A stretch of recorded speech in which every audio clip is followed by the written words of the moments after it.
कक्षा 10 विज्ञान पाठ 3 प्रश्न उत्तर।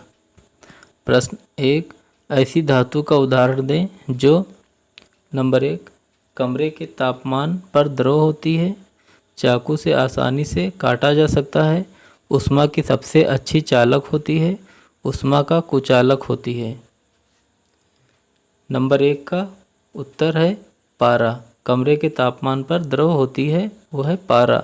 चाकू से आसानी से काटा जा सकता है वो है सोडियम। ऊष्मा की सबसे अच्छी चालक होती है चांदी। ऊष्मा की कुचालक होती है सीसा।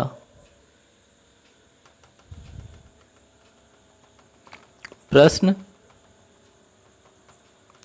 आघातवर्ध तथा तन्य का अर्थ बताइए। उत्तर, आघातवर्ध हेडिंग, धातुओं का वह गुण जिसके द्वारा उन्हें पीटकर पतली चादरों में बदला जा सकता है। सोना और चांदी सबसे ज़्यादा आघातवर्धी हैं धातुएं हैं। तन्य, धातुओं का वह गुण जिसके कारण उनके लंबे एवं पतले तार बनाए जाते हैं। प्रश्न, सोडियम को केरोसिन यानी कि मिट्टी के तेल में डुबोकर क्यों रखा जाता है। उत्तर, सोडियम और पोटेशियम अत्यधिक क्रियाशील धातु हैं। ये वायु के साथ अपक्रिया कर आसानी से आग पकड़ लेते हैं, इसलिए सोडियम को केरोसिन यानी कि मिट्टी के तेल में डुबोकर रखा जाता है।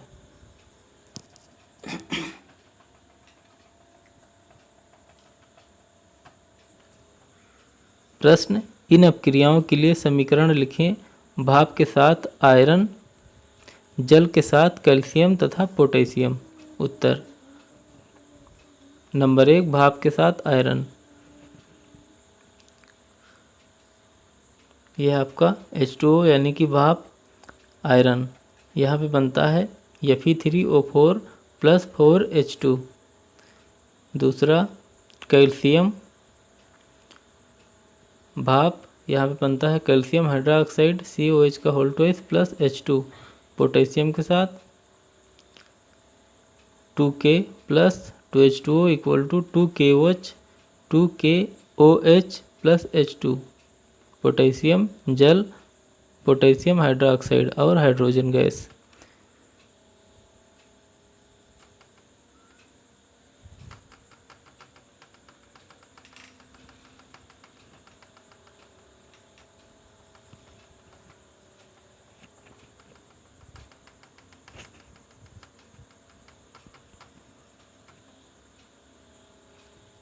प्रश्न, A, B, C एवं D 4 धातुओं के नमूनों को लेकर एक एक करके निम्न विलेन में डाला गया है।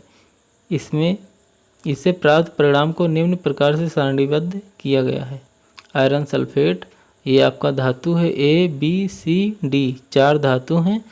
आयरन के साथ आयरन सल्फेट के साथ, कॉपर सल्फेट के साथ, जिंक सल्फेट, सिल्वर नाइट्रेट के साथ। यहाँ पे धातु आयरन सल्फेट में कोई अपक्रिया नहीं और कॉपर सल्फेट में विस्थापन होता है। कॉपर का धातु B है, अपक्रिया विस्थापन। और यहाँ पे कॉपर सल्फेट में कुछ नहीं, कोई अपक्रिया नहीं, और यहाँ पे कोई अपक्रिया नहीं है। C, कोई अपक्रिया नहीं, यहाँ पे भी कोई अपक्रिया नहीं, यहाँ भी कोई अपक्रिया नहीं, और यहाँ पे विस्थापन दिखता है। चौथी धातु है D, कोई अपक्रिया नहीं, कोई अपक्रिया नहीं, यहाँ भी कोई अपक्रिया नहीं, यहाँ भी कोई अपक्रिया नहीं है। अब यहाँ पे पहचानना है कि A, B, C, D कौन सी धातु हैं।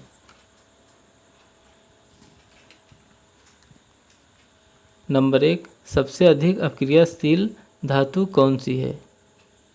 धातु B को कॉपर सल्फेट के विलेन में डाला जाए तो क्या होगा। धातु A, B, C एवं D को अपक्रियाशीलता के घटते हुए क्रम में व्यवस्थित करें।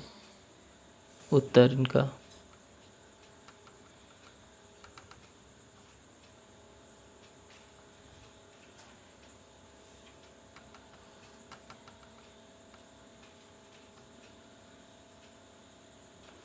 सबसे अधिक अपक्रियाशील धातु कौन सी है? उत्तर 1 धातु बी सर्वाधिक अपक्रियाशील है, क्योंकि कोई अन्य धातु Fe4 आयरन सल्फेट में से धातु को विस्थापित नहीं कर सकती। दूसरा, धातु बी को कॉपर। धातु बी सर्वाधिक अपक्रियाशील है, इसलिए यदि धातु को कॉपर सल्फेट के विलयन में डाला जाए तो यह कॉपर को उसके विलयन से विस्थापित कर देगा और विलयन का नीला रंग फीका पड़ जाएगा।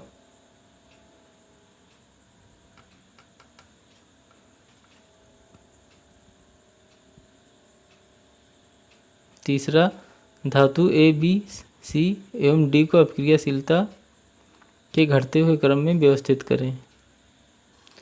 बी अधिक अपक्रियाशील, उससे कम ए, फिर इससे कम सी और सबसे डी कम क्रियाशील है।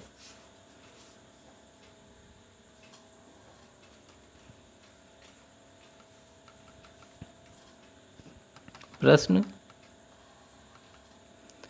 अपक्रियाशील धातु को तनु हाइड्रोक्लोरिक अम्ल में डाला जाता है तो कौन सी गैस उत्सर्जित होती है? आयरन के साथ तनु H2SO4 की रासायनिक अपक्रिया लिखें।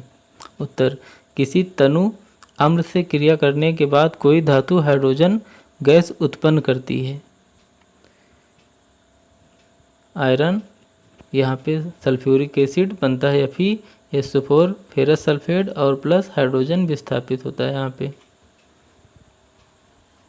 प्रश्न, जिंक को यानी कि जस्ता को आयरन सल्फेट के विलयन में डालने से क्या होगा? इसकी रासायनिक अपक्रिया लिखिए। उत्तर, जब जिंक को आयरन सल्फेट के घोल में डाला जाता है तो जिंक आयरन सल्फेट के घोल से आयरन को विस्थापित कर देती है, यानी कि जो जिंक है आयरन को सल्फेट के विलयन से यानी कि FeSO4 के यौगिक से Fe को बाहर कर देती है, यानी कि Zn Fe को विस्थापित कर देती है और यहाँ पे Fe विस्थापित हुआ और यहाँ पे ZnSO4 यानी कि जिंक सल्फेट बना। अगला प्रश्न है, आयनिक यौगिकों का गलनांक उच्च क्यों होता है? उत्तर, आयनिक यौगिक में परस्पर आयनिक आकर्षण बल बहुत ही ज़्यादा शक्तिशाली होता है। आयनिक यौगिकों में परस्पर आयनिक आकर्षण बहुत ही ज़्यादा शक्तिशाली होता है। इस शक्तिशाली बंध को तोड़ने के लिए अत्यधिक ऊर्जा आवश्यक होती है, अतः इनका गलनांक उच्च होता है। जैसे कि आयनिक यौगिक जैसे NaCl,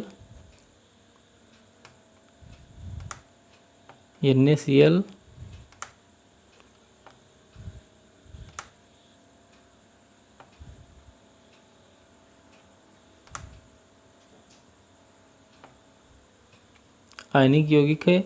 यहाँ पे जो क्लोरीन है ये ऋणात्मक है और जो सोडियम है ये है धनात्मक। जो सोडियम है वो धनात्मक है और जो क्लोरीन है वो ऋणात्मक है। ये क्या है? आयनिक यौगिक है।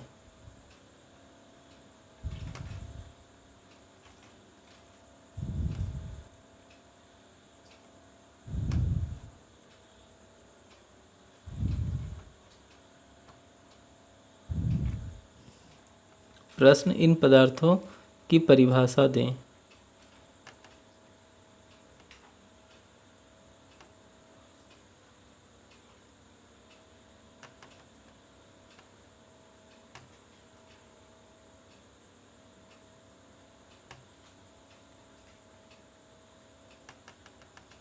प्रश्न, इन पदार्थों की परिभाषा दें।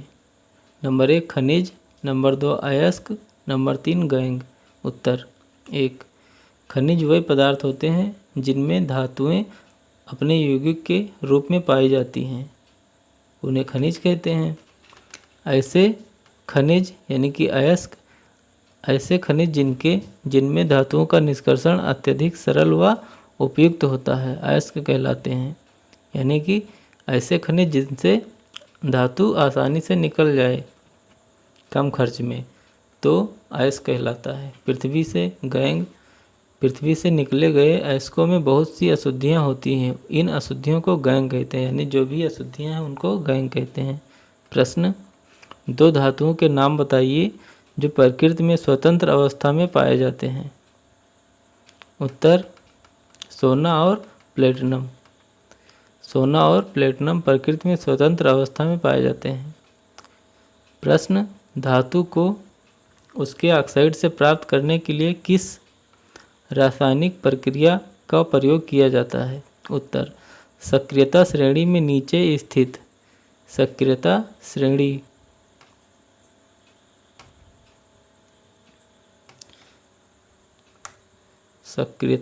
श्रेणी यहाँ पे हाइड्रोजन होता है, बीच में होता है, और यहाँ पे नीचे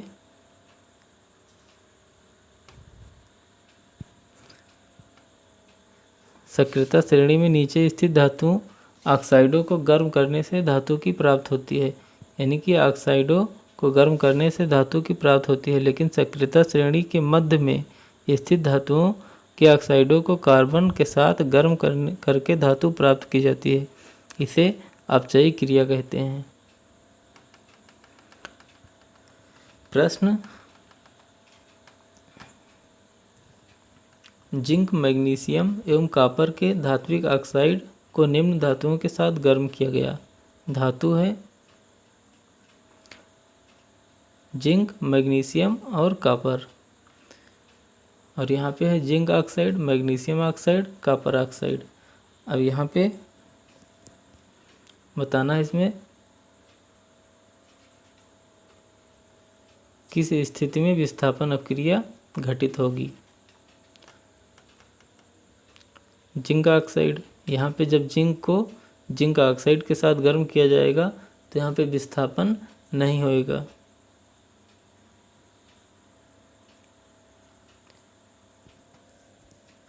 परंतु जिंक ऑक्साइड को जब मैग्नीशियम के साथ गर्म किया जाएगा तो Zn विस्थापित हो जाएगा, जिससे कि रिएक्शन। उत्तर नंबर 1, जिंक ऑक्साइड तथा मैग्नीशियम में विस्थापन अपक्रिया होगी ZnO plus Mg equal to MgO plus Zn, क्योंकि जो Mg है यानी कि मैग्नीशियम जिंक से अधिक क्रियाशील है, इसलिए Mg ZnO को बाहर कर देगी, Zn को बाहर कर देगी, यानी विस्थापित कर देगी। दूसरा, मैग्नीशियम ऑक्साइड विस्थापन अपक्रिया नहीं कर सकता। मैग्नीशियम ऑक्साइड विस्थापन अपक्रिया नहीं कर सकता। नंबर 3, कॉपर ऑक्साइड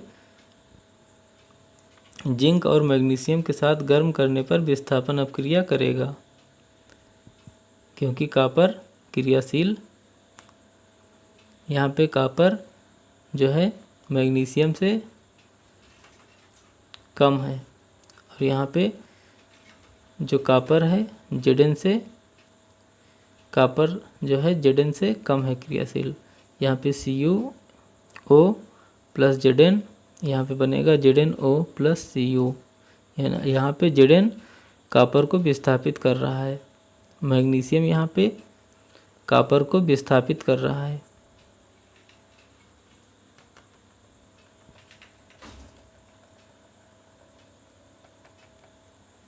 प्रश्न, कौन सी धातु आसानी से संक्षारित नहीं होती है। संक्षारित ऐसी धातु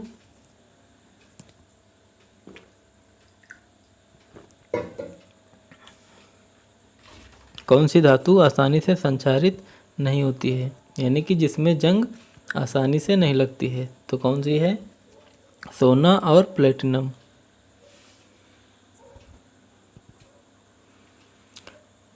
प्रश्न, मिश्र धातु क्या होते हैं। उत्तर, दो या दो से अधिक धातुओं के समांगी मिश्रण को मिश्र धातु कहते हैं।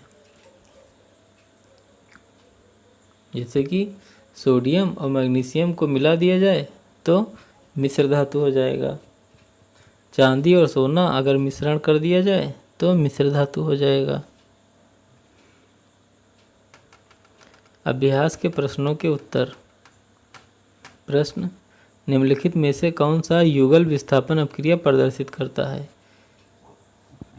NaCl विलयन एवं कॉपर धातु, MgCl2 विलयन एवं एल्युमिनियम धातु, FeSO4 विलयन एवं सिल्वर धातु, AgNO3 विलयन एवं कॉपर धातु। यहाँ पे जो AgNO3 है विलयन एवं कॉपर धातु, यहाँ पे जो कॉपर है सिल्वर से अधिक क्रियाशील है। जो कॉपर है सिल्वर से ज़्यादा क्रियाशील है। जो कॉपर है धातु है सिल्वर से अधिक क्रियाशील है, इसलिए सिल्वर को विस्थापित करेगा। और यहाँ पे सोडियम, मैग्नीशियम और आयरन ये कॉपर से कम क्रियाशील हैं।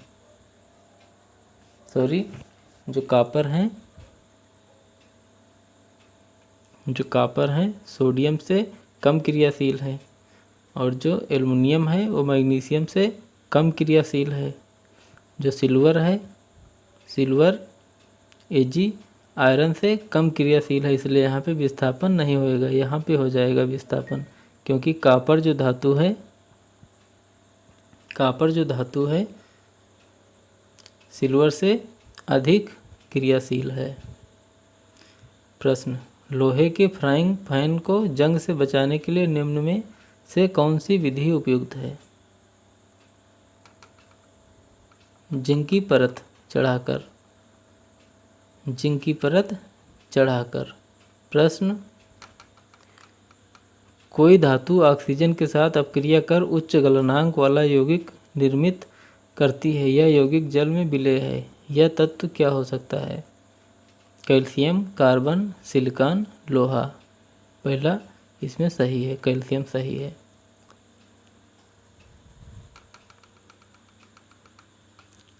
इस बार में जो यूपी बोर्ड का पेपर होएगा उसमें 20 नंबर का बहुविकल्पीय रहेगा, इसलिए आप ध्यान से याद रखिए सब। प्रश्न, खाद्य पदार्थों के डिब्बों पर जिंक की बजाय टिन का लेप होता है क्योंकि? टिन की अपेक्षा जिंक महंगा है, टिन की अपेक्षा जिंक का गलनांक अधिक है, टिन की अपेक्षा जिंक अधिक अपक्रियाशील है, टिन की अपेक्षा जिंक कम अपक्रियाशील है। तो यहाँ पे सही है सी, टिन की अपेक्षा जिंक अधिक अपक्रियाशील है।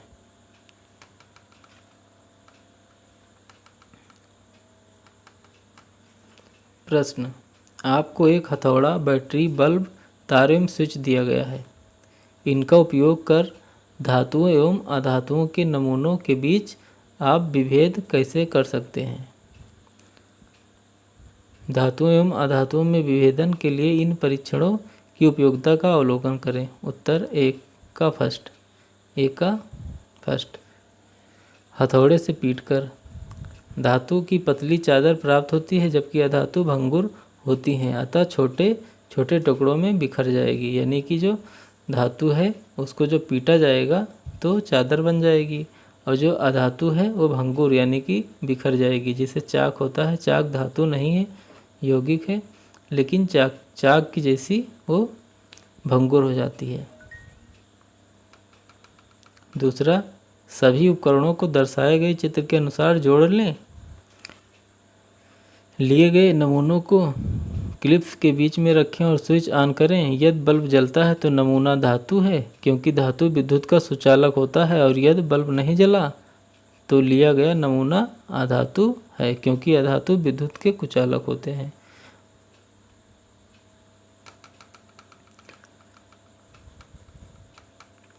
लोहे के आघातवर्ध होने के कारण एवं लगभग सभी धातुओं के आघातवर्ध गुण के कारण उन्हें पतली चादर के रूप में बदलकर विभिन्न कामों के लिए प्रयोग में लाया जा सकता है।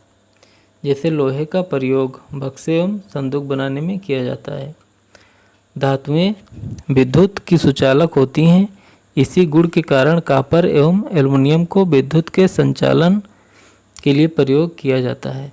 प्रश्न, उभयधर्मी ऑक्साइड क्या होते हैं? 2 उभयधर्मी ऑक्साइडों का उदाहरण दें। उत्तर,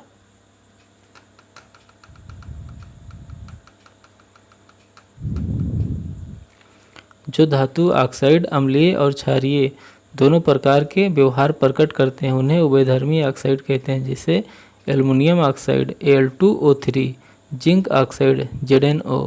प्रश्न, दो धातुओं के नाम बताइए जो तनु अम्ल से हाइड्रोजन को विस्थापित कर देंगे तथा दो धातुएं जो ऐसा नहीं कर सकती। उत्तर, जिंक तथा लोहा। हाइड्रोजन से अधिक अपक्रियाशील होने के कारण उसे तनु अम्ल से विस्थापित कर सकते हैं। दूसरा, कॉपर तथा पारा हाइड्रोजन से कम अपक्रियाशील होने के कारण ऐसा नहीं कर सकते हैं। यानी कि हाइड्रोजन से ऊपर है जिंक और लोहा है जो सक्रियता श्रेणी है, जो सक्रियता श्रेणी है। इस प्रकार हाइड्रोजन बीच में होता है, तो जो इसके ऊपर होगा वो हाइड्रोजन को विस्थापित कर देगा, यानी कि वो अपक्रियाशील है हाइड्रोजन से ज़्यादा, और जो नीचे है हाइड्रोजन से वो कम क्रियाशील है, तो हाइड्रोजन को विस्थापित नहीं करेगा।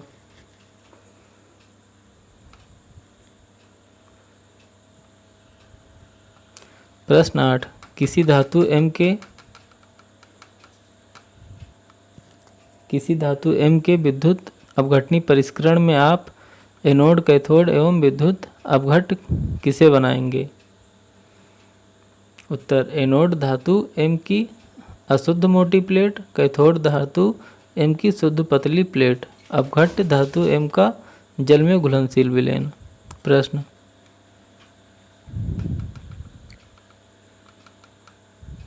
प्रत्यूष ने सल्फर चूर्ण को स्पैचुला में लेकर उसे गर्म किया तथा परखनली को उल्टाकर उसने उत्सर्जित गैस को एकत्र किया। ए, गैस की क्रिया होगी सूखे लिटमस पत्र पर, आर्द्र लिटमस पत्र पर। बी, ऊपर की अभिक्रियाओं के लिए संतुलित रासायनिक अभिक्रिया लिखिए। उत्तर ए, सल्फर जलने पर सल्फर डाइऑक्साइड उत्पन्न करता है। Sulphur plus oxygen SO2। सूखे लिटमस पत्र पर गैस की कोई भी अभिक्रिया नहीं होगी। सल्फर एक अधातु है और अधातु की प्रकृति अम्लीय होती है।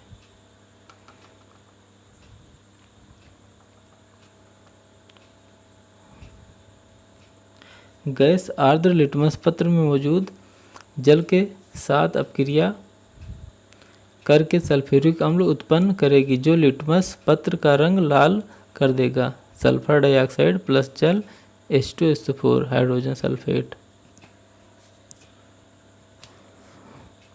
प्रश्न, लोहे को जंग बचाने के लिए दो तरीके बताइए। उत्तर, जंग से बचाने के तरीके।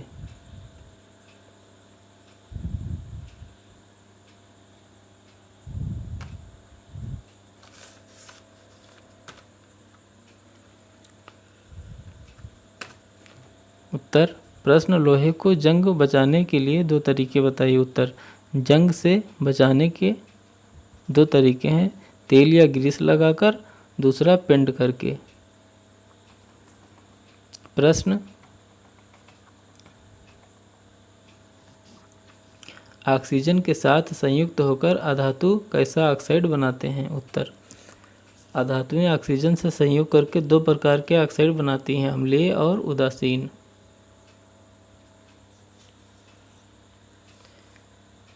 नंबर 1, अम्लीय ऑक्साइड। अधातुएं ऑक्सीजन से संयोग करके सहसंयोजक ऑक्साइड बनाती हैं जो पानी में घुलकर अम्ल बनाते हैं। Carbon plus oxygen carbon dioxide, और उसके बाद कार्बन डाइऑक्साइड जल के साथ मिलकर H2CO3 कार्बोनिक अम्ल। उदासीन ऑक्साइड, कुछ अधातुएं ऑक्सीजन से संयोग करके उदासीन ऑक्साइड बनाती हैं जैसे कार्बन मोनोऑक्साइड। प्रश्न, कारण बताएं। प्लेटिनम, सोना एवं चांदी का उपयोग आभूषण बनाने के लिए किया जाता है। उत्तर, प्लेटिनम, सोना एवं चांदी चमकदार धातुएं हैं एवं संक्षारित भी नहीं होती हैं, अतः इनका उपयोग आभूषण बनाने के लिए किया जाता है। बी, सोडियम, पोटेशियम, लिथियम को तेल के अंदर संग्रहित किया जाता है। क्यों भाई बताओ?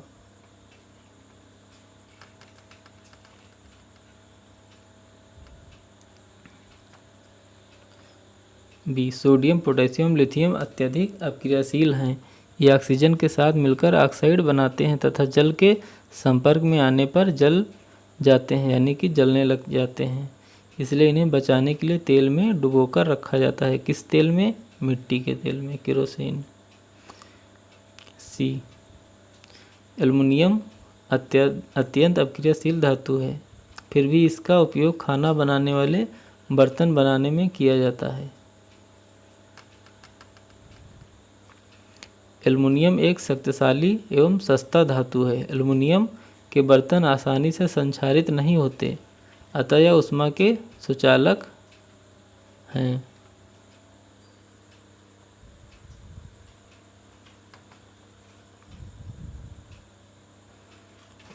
अगला प्रश्न डी,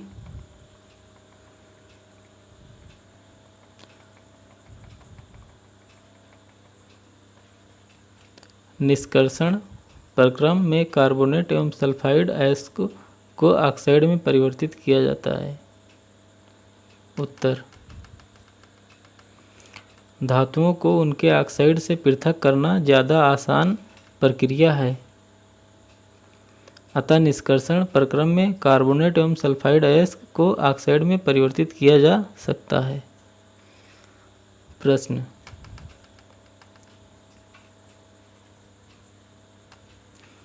आपने तांबे के मलिन यानी कि गंदे बर्तन को नींबू या इमली के रस से साफ करते अवश्य देखा होगा। ये खट्टे पदार्थ बर्तन को साफ करने में प्रभावी क्यों है? उत्तर, खट्टे पदार्थों में सिट्रिक अम्ल यानी कि एसिड पाया जाता है। तांबे के बर्तनों पर हरे रंग की परत यानी कि संक्षारण हो जाता है इसका। कॉपर कार्बोनेट जमा हो जाती है, इसलिए कॉपर कार्बोनेट जो प्रकृति में क्षारीय होता है यह नींबू के जूस के साथ घुल जाता है जो प्रकृति में अम्लीय होता है, जिससे वह उदासीन हो जाता है और बर्तन साफ हो जाते हैं। प्रश्न, रासायनिक गुणधर्मों के आधार पर धातु एवं अधातु विभेद करें।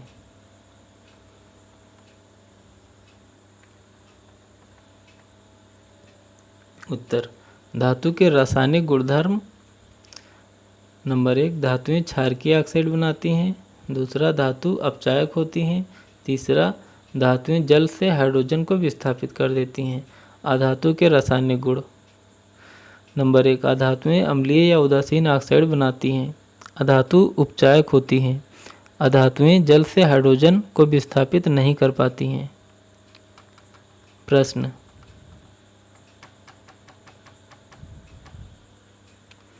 एक व्यक्ति अब प्रत्येक घर में सुनार बनकर जाता है। भाई तो कहानी है, उसने पुराने एवं मलिन यानी गंदे सोने के आभूषणों में पहले जैसी चमक पैदा करने का ढोंग रचा है। कोई संदेह किए बिना ही एक महिला अपने सोने के कंगन उसे देती है, जिसे वह एक विशेष विलेन में डाल देता है। कंगन नए की तरह चमकने लगते हैं, लेकिन उनका वजन बहुत कम हो जाता है। वह महिला बहुत ही दुखी होती है तथा तर्क वितर्क के पश्चात यानी बाद उस व्यक्ति को झुकना पड़ता है। एक जासूस की तरह क्या आप उस विलेन की प्रकृति के बारे में बता सकते हैं?